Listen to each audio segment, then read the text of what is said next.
Thank you very much. Is anyone else hungry, starving? I am. Just 15 minutes, I promise. Thanks for staying. Thanks for coming. Today, we're here to talk about building the future with your customers. Oh, forgot the clicker. You know, usually companies are typically building products and services for their customers. We went on a 2-year journey and realized that building products and services with our customers was a much more effective strategy. Let's take a look at the digital advertising market.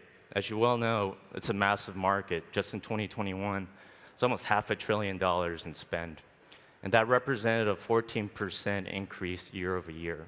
So if you're working at Meta like I am, is that good news? Yes and no.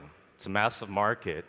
However, growth is decreasing, revenue is decelerating, there are new entrants, new competitors, there's new data privacy laws, and many markets are becoming saturated.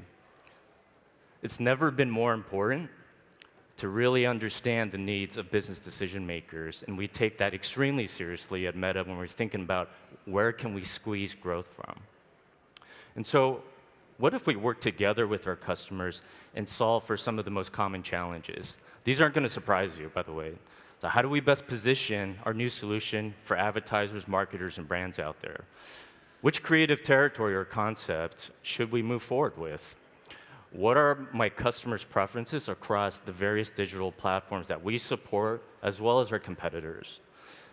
What if we just need a quick read on some taglines that we're testing for a major global marketing campaign? How do we do that?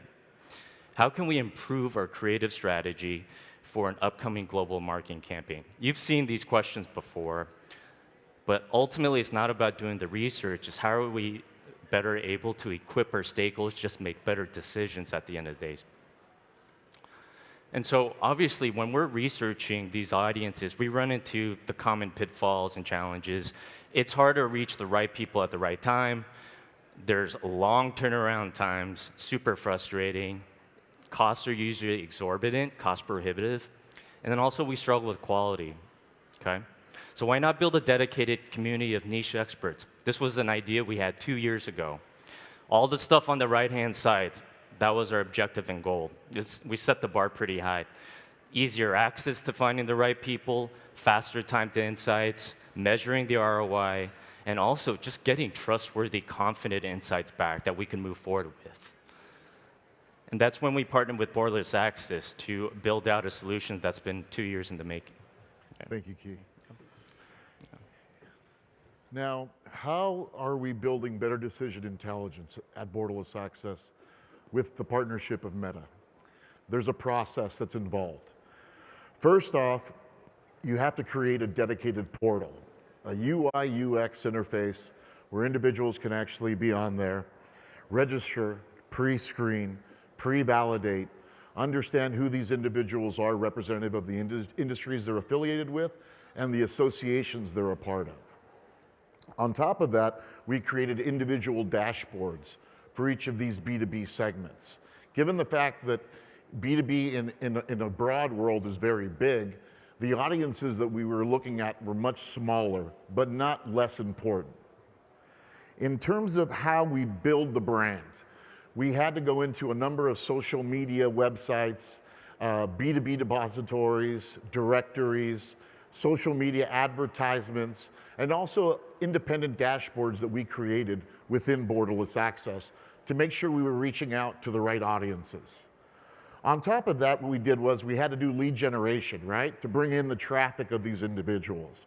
Not only from recruitment, but utilizing social media channels, also profiling these individuals to ensure that they fell within these respective buckets.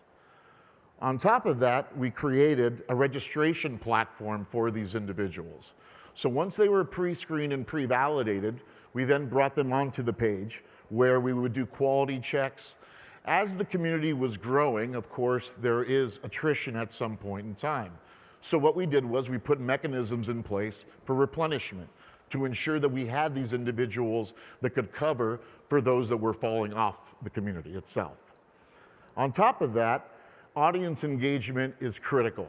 understanding what is it that you're going to do to incentivize these individuals, to entice them to want to take a survey, to want to be a part of the community, right?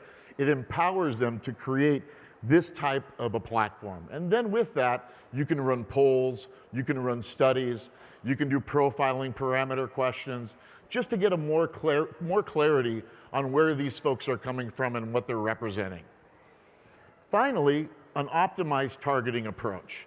Given the fact that there are many segments within Meta that are very unique to their own line of business, we had to ensure that we were recruiting those individuals to fill all those respective buckets. With that, we also had to manage a number of sub-segments within those parameters to ensure the studies were being fulfilled across all of those verticals. Now, incentivization is very important. Obviously, these types of individuals are not cheap. So you have to adhere and you have to adjust your incentives based on who these individuals are, how important their time is, and what is the representation of these individuals based on the studies that we're actually fielding for Meta. Basically, how are we going to do this? By building a dedicated specialist team that ties in the people with the processes, right? So there has to be a panel engagement. There has to be technology. There has to be social media channels to be able to vet these individuals. Then utilizing the research operations and the insight managers. Ultimately, went back, sorry. We created this B2B community for Meta, where not only they could, from the stakeholders, go to the BMRI team with a research question. The BMR team would then come to Borderless Access with that research question. Given the fact that we already pre-profiled these individuals, we already know who to go after and who to reach to for these particular studies. Whether it's a qualitative study, whether it's a quantitative campaign, whether we're just going to run an incidence check just to give them an idea in terms of how big this audience can be for them within these respective studies. And finally, providing the key insights to the BMRI team and then ultimately to their stakeholders. So it's a very fine, fluid funnel that goes from point 1 to point 5 in terms of growing this, right? Which creates the process for Meta's insights needs to be the most efficient possible. Off the key. Awesome, thank you. Does that seem like a lot of work? Trust me, it was. But you're getting the Cliff Notes shortcuts today. But can we be successful with just what we've covered today so far? Absolutely not. I know corporate side, client side research can relate to this, right? You have to have internal enablement. It's absolutely a key ingredient to success. So what we realized as we started to build this out is it's great, we have this capability, but we needed a lot more in place to be successful. And so some of the things that we put into place were, well, we had a ton of research needs within the organization, tons of stakeholders reaching out to us. We conducted a series of briefing sessions to ensure that they understood what this capability was, what it should be used for, and what it shouldn't be used for. So really talking through the use cases and bringing it to life. We also started to standardize a lot of tools and templates that we used to create manually. So for example, we created a research brief form. So this would be an intake request form where stakeholders, if they had a key question that they might want to research, they could go in, fill in some details, and we would vet every single opportunity to ensure that it was appropriate for this capability. And then of course, operationally, we also needed to standardize some things. So tracking, project management tools and templates, we needed to bring some structure and some method to the madness there to maintain it on a day-to-day basis. And then one important thing was really ensuring that our stakeholders really spoke the same language. So even something as basic as developing stimuli, we wanted to make sure people had a template to work off of so that we could have a consistent experience and we can really kind of plug and play with additional stimuli that needed to be tested moving forward. But there was also a really important piece called external enablement with our partners from Borderless Access. And so we also created templates for deliverables. So much time is spent manually going through the analysis and reporting phase, right? And so we standardized reporting templates, different ways to visualize and structure data, insights, and information, and shared that with them. And so every report we get from Borderless Access has a very similar look and feel and a very similar structure to it. And of course, we always are looking to learn and improve. And so we started to really standardize briefing and debrief sessions with our great partners just to really continue building on a strong foundation. And we launched this 2 years ago. Every week we learned something new and we look to optimize this. And then one huge area of investment for us was actually putting into place a dedicated research POC on our end. So this person's sole purpose at Meta is to interface with our partners from Borderless Access and really manage the operations and the various projects that we're working on day to day. So far to date, we've done all sorts of research, both qualitative and quantitative, whether it's been really generative, discovery, exploratory type of research through like one-on-one in-depth interviews, focus groups. But we've also done tons of quantitative survey and research as well. And there, of course, we're looking to quantify and validate perceptions, needs, preferences, experience, what have you, right? And with this investment, which it took a couple of years and significant resource and planning, but we've able to reduce the cost by a third, and we're able to deliver insights in about a quarter of the time when we utilize our proprietary community. And most importantly, we get really strong engagement with the participants in our community. And so it's not really about doing the research itself. What our North Star here is building an intelligent insights delivery mechanism. So doing the research, but how do we actually transfer that information to enable better decisions? And so honestly, I had to go back and count how many research projects that we had done. We had done about 40. These are actual screenshots when we're individually counting those reports, spanning qualitative, quantitative, et cetera. And that was over a period of about a year and a half. So we've really definitely got our bang for the buck.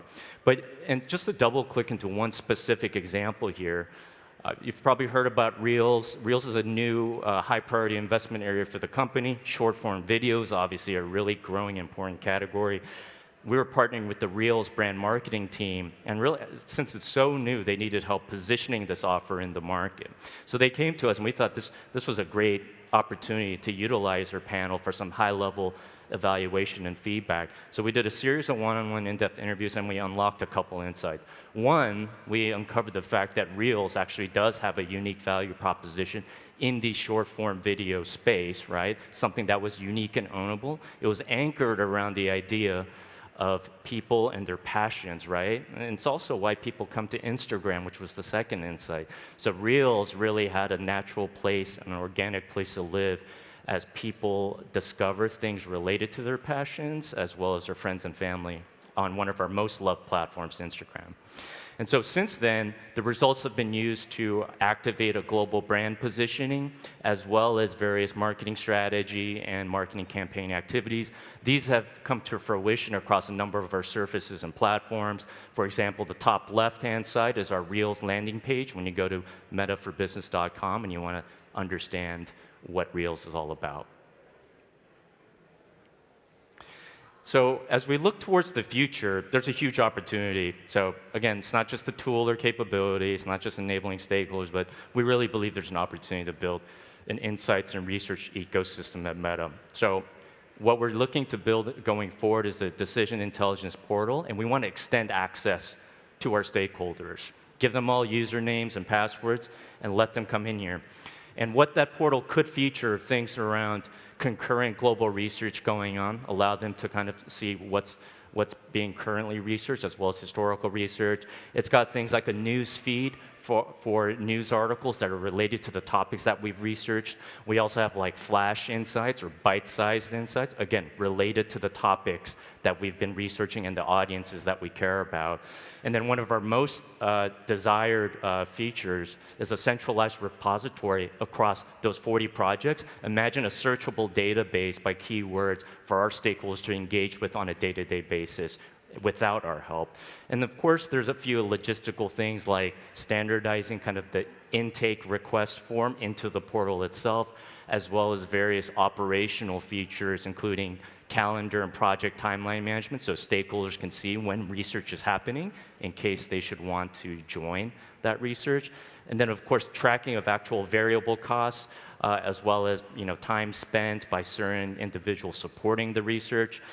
And then, of course, we are in the business of research, making sure we capture feedback so we can identify improvement opportunities. And so in summary, we came up with this idea out of purely functional need, right? Like B2B research was expensive, slow, and low quality. So we built this panel. What we ended up with was a pretty engaged community, and this community was fired up about sharing feedback. And in return, they actually got smarter about the industry and their category as well. So they were getting something out of it too, and they really felt like they were part of the decision-making process. And ultimately, they became really invested in our research. So we would go back to some of the same respondents to do research again, right? And they really felt like they weren't just answering our questions, but they were actually creating new ideas for us as well. They became super invested. And so at the end of the day, we had to ask ourselves, is what we're learning here, can this be extrapolated to a broader universe of marketers or other types of business decision makers? I think the answer is yes. So when you do build for the future with your customers, the answer is you actually can unlock quite a bit of value. And we believe that you can also do the same. Thank you. Thank you.